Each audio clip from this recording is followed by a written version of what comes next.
Those are communities of farmers, campesinos, who say we're not going to be a part of any part of the armed struggle that's going on. It's gone on for 60 years or so. We're not going to, we're completely neutral. We don't want any arms on our property. We want the armed groups to stay away. And they have been massacred and assassinated. And the peace community that we went to, visited 3 peace communities. And again, I asked a question at the end. I said, how do you do this? Why do you keep on going? And they said, we have to. We do it for our children. We do it for our lives, for our culture, for continuing our lives.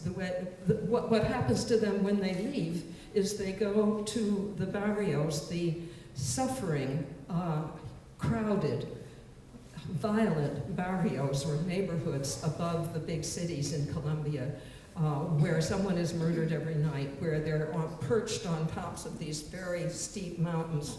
If there's a hurricane, they could be wiped away.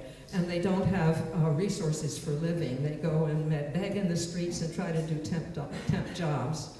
And there are 4 million displaced people in Colombia, and they're being displaced because it's not because of the it's because of our corporate globalization. They're trying to have African palm trees was one of the things we learned. The Afro-Colombians, many of them have been Afro-Colombians who have been torn from their lands violently, and they have been small farmers on fertile lands near the coast of the Pacific coast. And they've been pushed away into these barrios, and we visited one of them.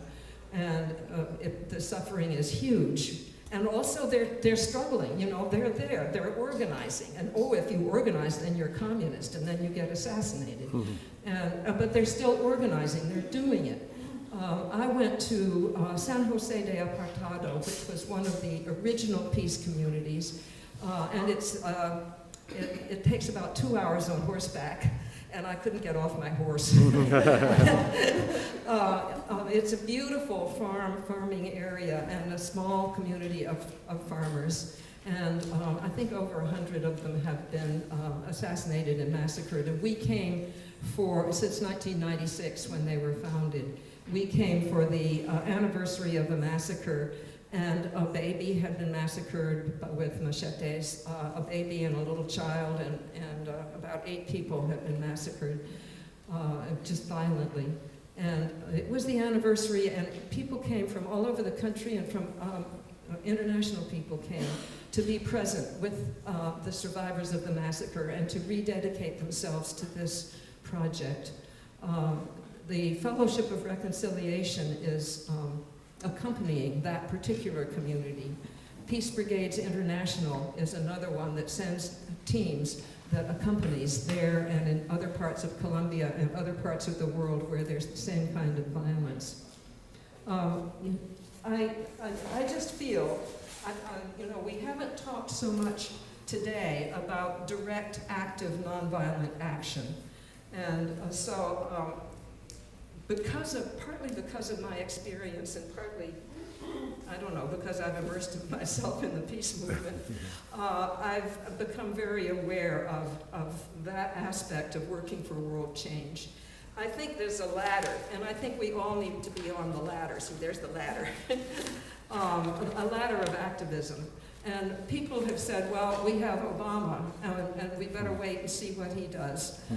I think that this is a very crucial time for us to be active.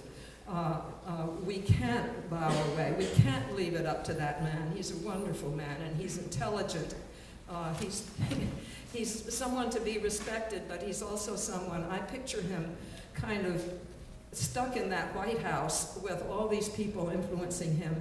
And he is a moderate Democrat. He is not a left Democrat. He is not committed to pacifism.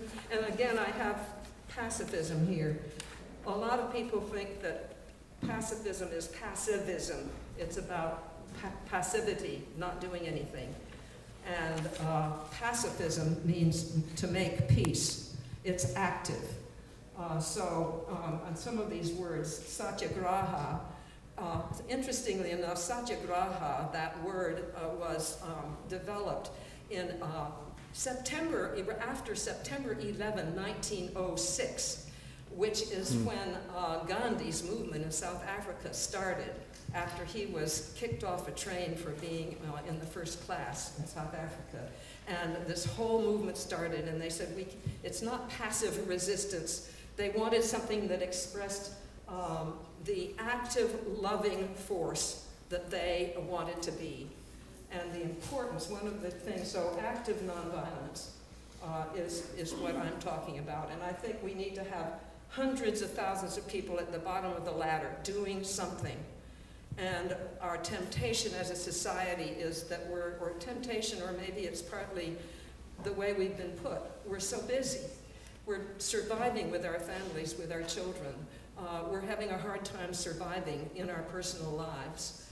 But also I think that we, as someone was saying, we tend not to think that we can make the change and to kind of give up. And we can't afford to do that because our country is responsible.